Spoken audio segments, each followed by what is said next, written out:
My Melbourne Footy Club are into the grand final. My Port boys got cancelled by the Dogs. And we're just along for the ride. This is the True Footy Grand Final Show.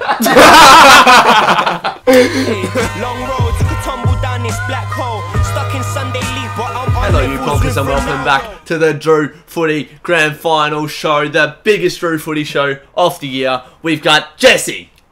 And I'm Jesse. We've got Caden. Hello. And we've got the most sexy man in all of AFL YouTube, Jesse. We've got the Pear in the house as well.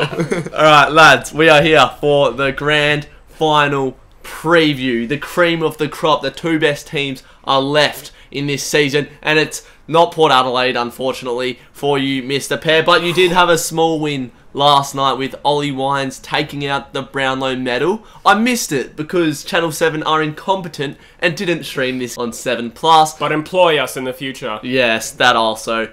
Perry, talk us through the emotions of the night, having your first ever Brownlow medal winner. Go. I was pleasantly surprised that Ollie actually got the job done, because he'd been hyped up as the favourite, and I was expecting him to probably poll like 20 votes and Bont run away with it. But yeah, to get a little win like Ollie did for the Brownlow medal is huge for the club, because it's been a pretty disappointing and depressing week after the prelim. So to get that win for a Brownlow is sensational, and the first ever for Port Adelaide's unreal. So yeah, well deserved for Ollie. It's like a cherry on top of a turd. That's the best way to describe it. That is the best way to have a turd, though. Yeah, I mean, you know, you've described it perfectly. I can't put it any other way, to be honest. What do you say to all the haters out there that have kind of said that Wines may be one of the worst, or even the worst Brownlow medal than ever?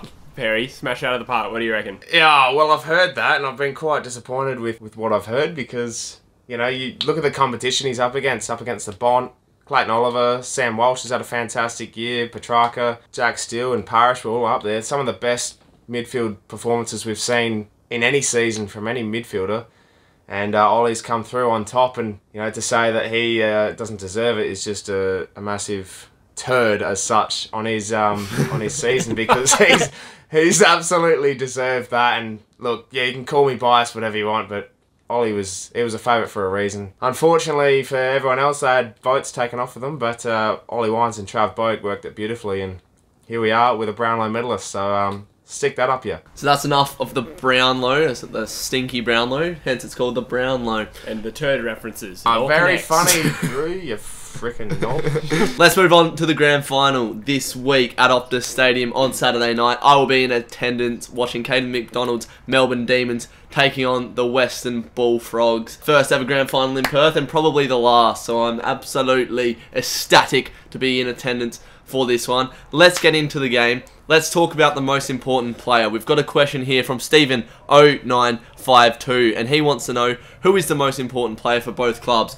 I'll go first, lads. For me, it's got to be Bailey Smith. He's been the most important player for the Bulldogs in the last two games against Brisbane. He's just a great runner. He's genuinely one of the greatest runners in the competition, and that has been cemented by his grand final sprint win a couple of years ago, if I do remember correctly. But no, against Brisbane, he had 3 goals just genuinely of running off like Hugh McCluggage and finding himself in space. He did the same thing against Port Adelaide. To Anthony's disgust, he's kicked, I think, 7 goals in his last 2 games. I think the only Melbourne player that's going to be able to match Bailey Smith at the moment is Ed Langdon. He's a great runner.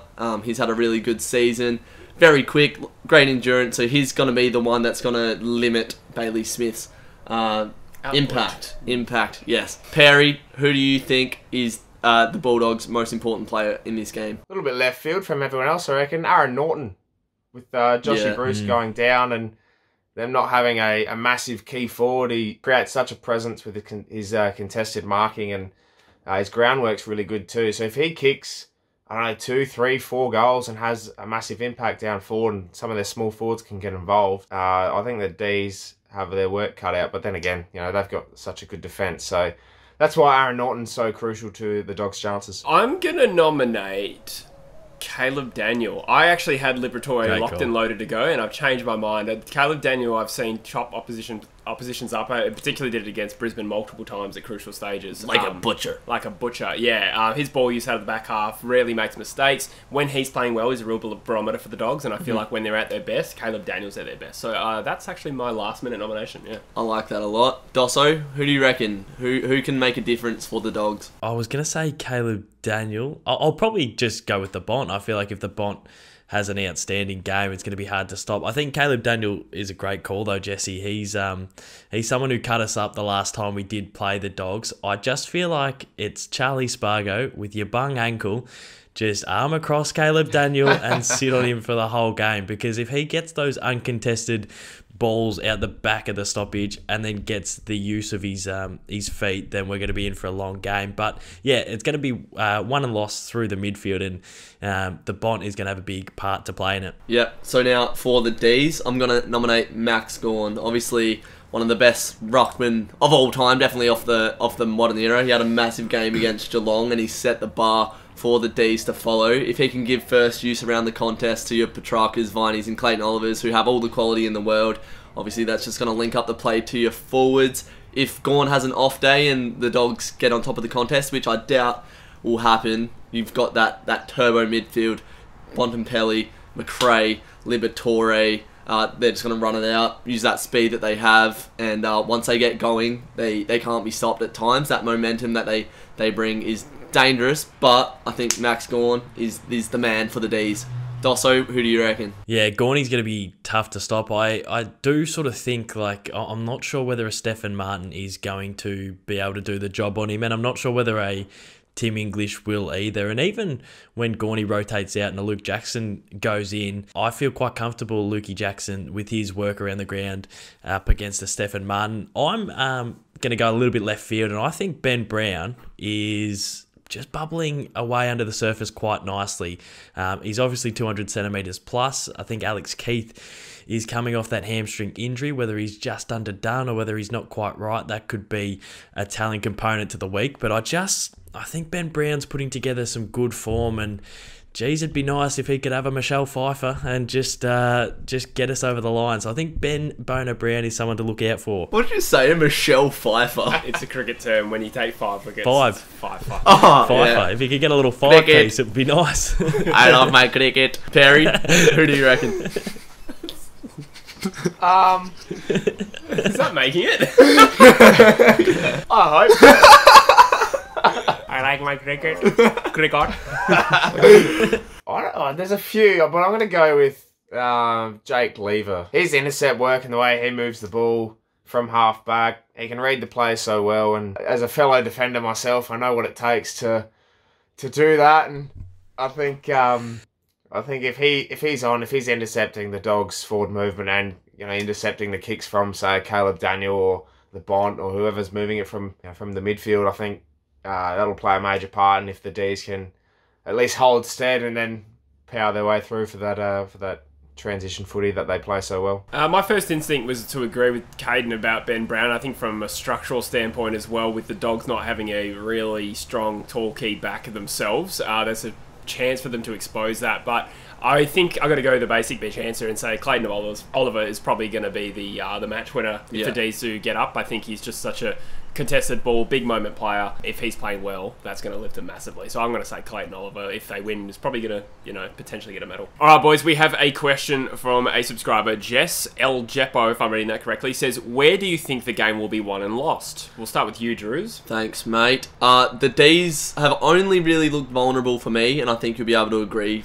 on this one, Kados, when the ball goes to ground in that back 50. So that first quarter against Brisbane where Charlie Cameron got off the chain, the D's just lacked composure slightly. They just weren't clean with their marks. Like, if they're a little bit fumbly, you're going to have guys like Cody Waitman coming through, Mitchie Hannon, even like a Bailey Smith at ground level. That's where I think they can damage you. But when the D's fix that in the first quarter, you just dominated proceedings for the rest of that Brisbane game. So if it happens again and the D's aren't clean with their marks, you could potentially be damaged. So I think, just out of the back half, being strong, blocking out Norton, not letting him have a run at it, just, halting the Dogs' momentum and then controlling the game from there. I think that's going to be a key factor. What do you reckon, Doss? Yeah, that defensive 50 ground ball is going to be massive. I really hope that Michael Hibbert holds his position. I hope they don't bring in a Hunt or a Joel Smith. I love both those players and I love what they brought to the team when they've been in the side, but I just think we go in unchanged and a Michael Hibbert will play a massive part in that component of the ground. But for me, the game's won or lost around the contest. We have, to be honest, smashed the Bulldogs in contested possessions the last time we played them. I think we were plus 18 in the win in round 10 or 11, and then we were plus 23 in the loss. And if we are just winning that contested footy again in a grand final, I know we did lose being up by that many in contested possessions, but I feel like if we get that done this week, then yeah, it'll be hard to stop. I kind of agree with Doss on that one. And with the Bulldogs especially, they've got to bring the fight. The Dees are such a complete package that if you can catch them off their guard and in the first 5 minutes and really attack them from the contest and use their quick hands in the spread, just like they did against my boys in the prelim, they were so quick out of the contest, gave themselves every chance with clearances and took advantage of everything that was tapped to them. So if they can bring the fight from there, their run can match the Dees, and all they'll have to do is put scoreboard pressure on, and if they do that, then the Dees will be chasing. So if the Dees can match them early on, which I know they probably will, then it'll be a fair fight all the way through. But yeah, the Dogs are going to bring the fight first. Jesse, what have you got for me, buddy? Well, I did a little digging when considering this answer, like with a shovel, and I was just sort of looking at the two results. Obviously, these two teams have split 1-1 this year. In both games, as far as I can tell, I think the Dogs won the clearances and inside 50s, and the Demons won the hitouts. In fact, in the game the Demons lost, they had 67 to 18 hitouts. So it kind of suggests that whether we're going to win this game isn't necessarily reliable on, centre stoppages as such. Maybe this is a bit of a airy-fairy answer. I'm going to say that the team who kicks more goals will win. No, I'm going to say that the team whose ground level forwards kick more goals will win, because Melbourne in particular, obviously Ben Brown's a bit of a question mark, like he could explode and kick 100%, but it's their medium forwards that have been really dangerous this year. In particular, Fritsch comes to mind. Pickett's probably a small forward as well, but the Dogs equally also kind of rely on some medium players kicking goals, and Bailey Smith has probably been their leading goal kicker this final series, I'd imagine. They got no Josh Bruce as well. So, yeah, I'm going to say it's the small to medium players who take their opportunities and kick goals that will ultimately win the game. I'm keen to see how Aaron Norton goes. I'm a big fan of his, as everyone is well aware. Is he a big game player? He's the spearhead of that forward line at the moment for the Dogs. Will he go into his shell, or will he shine on the big stage? We'll see, like a turtle in the sun. I think he'll get targeted, and that's the vulnerability with the Dogs. I think they've got one main linchpin up forward with no Josh Bruce there, so he becomes extra targeted, and that's why these small forwards like your Hannons and stuff like Cody that. Waitmans. Exactly, and conversely, when the Dees were struggling this year, their scoring really dried up. Obviously, they've come good in major fashion where they kick like 20 goals against Geelong, so but that is probably their vulnerability. Alrighty, lads, we'll get into our predictions. We've been sent one by Mitchy Buttsworth, friend of the show. He says Bailey Smith to win the Norm Smith 25 plus touches and 3 goals, with the Doggies to win by 19 points. Caden, give us your predictions. Tell us how you see this game going and give us a Norm Smith. I reckon the Dees will be trailing at halftime. I reckon it'll be an absolute ball burster up until that point. I think Melbourne come out and have a premiership quarter in the third, and I think we close it out early in the last. I'm tipping the Dees by 27. I reckon Max Gawn, Norm Smith. Gawny will lift again for the boys. I like that. Perry, how do you see this game going? What do you reckon? Who will be best on ground? We've had a few blowouts of recent weeks, I reckon. So I reckon this grand final is going to be an absolute nail-biter. I can see it being an ebb-and-flowing contest all the way through, and maybe in the last 5 or 10 minutes, I think the Dees they'll have that switch where they're relentless. They'll break the Bulldogs and they'll kick the last couple, and they'll win by 13. Unlucky 13 for the Dogs. Norm Smith, I'm going to go out there because, everyone's so cliche. Oh, Max Gawn, Clayton Oliver, Bontempelli, blah, blah, blah. Cozzy Pickett with 3+ and 15 touches. Yes. I'd like that. That's my prediction for the day. I like it. Jesse, who are your predictions? What are your predictions for this game even? Well, I can see, obviously I can see it going either way. I can definitely envisage scenarios where both teams smash the other one as well. Like, both of these teams are good enough. Off the logic that I've felt like Melbourne have been the best team all year, that's why I'm going to tip them. So I'm going to tip them to win by 17 points, and I'm going to show some love to a player we've barely mentioned in this video, Christian Petrarca. He's obviously one of the best players in the competition, and we didn't even nominate him at all, but that's because both of these teams are so star-studded. So I'll say Petrarca kicks 3 and wins the Norm. Yeah, that's going to be such a good matchup, that midfield. Bontempelli versus Petrarca, Oliver versus McRae. Oh, star-studded game all over, really. I'm going to tip the Dees as well. I think they're going to do it comfortably. I'm going to tip him to win by 32. Basic bitch answer. I think Max Gawn is the most influential player on the ground and wins the Norm Smith, winning the premiership for the Dees for the first time since bloody coloured TV was invented. So, can I just point out, if Mitchy Buttsworth is right with his prediction, Bailey Smith get 25 touches and 3 goals, that would be the single greatest finals series of players ever performed. Yeah, surely, for sure. And he's played every game since he's been drafted. Like Bailey Smith. Wow. I was talking to a colleague the other day, and he drew comparisons between Ben Cousins and Bailey Smith in terms of how they run and how damaging they are. How they run through women. Yes. That's going to wrap it up for this episode of the Drew Footy Show, the grand final show. I just wanted to give a massive thank you to the Pear and Caden for coming on. Pear, just for looking sexy and having a Brownlow medal winning player. Thanks for coming on, Schmuckles. No worries, fellas. Great to help out whenever I can. I know I'm a busy man, so whenever I get the opportunity, I'm glad to help out you lot. Yeah, thanks, mate. Appreciate it a lot. Caden, all the best in the grand final on the weekend. I'll be whipping home your boys as hard as I can. Gross. Good luck. Thanks, mate. Yeah, really put your back into it for me, because I'm going to be sitting here absolutely helpless. So I need you to really whip them home. And Jesse, I like your farts. I like your sunglasses, and we'll be back next week. Thank you. Actually, I was going to ask, was this the last Drew Footy show? No, or the second last. We'll review the granny next week, so make sure you'll be back for that. Thanks for watching. We'll see you in the next video. Take care, you plonkers. Bye.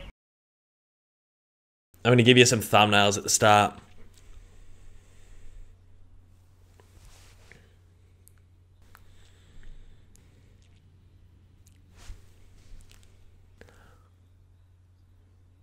Well, I've given you some poses there.